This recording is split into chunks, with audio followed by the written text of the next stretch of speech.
Good evening. On another dark and stormy night on the island, BC Ferries is watching the weather very closely again this evening as strong winds are picking up, battering the island and the south coast.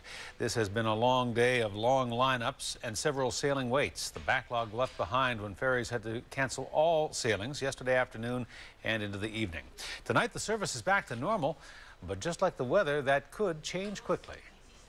Long-haul truck driver Perry Murray is used to delays. He arrived at the Swartz Bay ferry terminal at 2 o'clock yesterday afternoon. It's part of life. There's no road there, so. This family from Victoria showed up at 7:30 this morning, and just like Murray, they were expecting it would be at least 1 o'clock before they got on a sailing to Tsawwassen.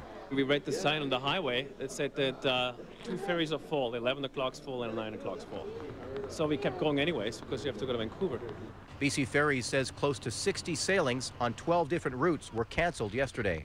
That included the 3 major routes between the Lower Mainland and Vancouver Island, as well as southern and northern Gulf Islands, and even Alaford Bay Skidegate up in the Queen Charlotte.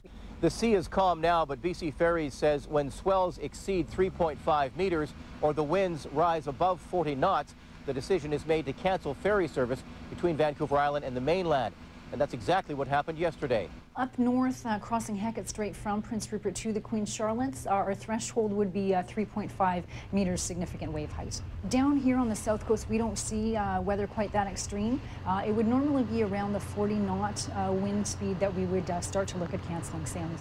Most of BC Ferries sailings between Vancouver Island and the Lower Mainland were canceled at 3 o'clock.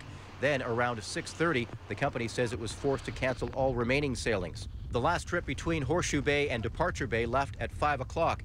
People who were on that trip say it was a rough ride. It was very stormy. They told us not to go on the decks because of the high winds. It was scary. I was about to cry and puke all at the same time. A number of sailings were turned around at Swartz Bay, Duke Point, and Departure Bay. People who already purchased tickets were given a refund at the terminals. Others were forced to wait overnight and return early this morning. There's nothing to do about the ferry, so we just went back and got a hotel for the night and then came back, got up at 3 o'clock. Last car, okay. The bulk of the backlog this morning was on the route between Swartz Bay and Tsawwassen, but ferry crews made sure they got as many vehicles as possible onto each sailing.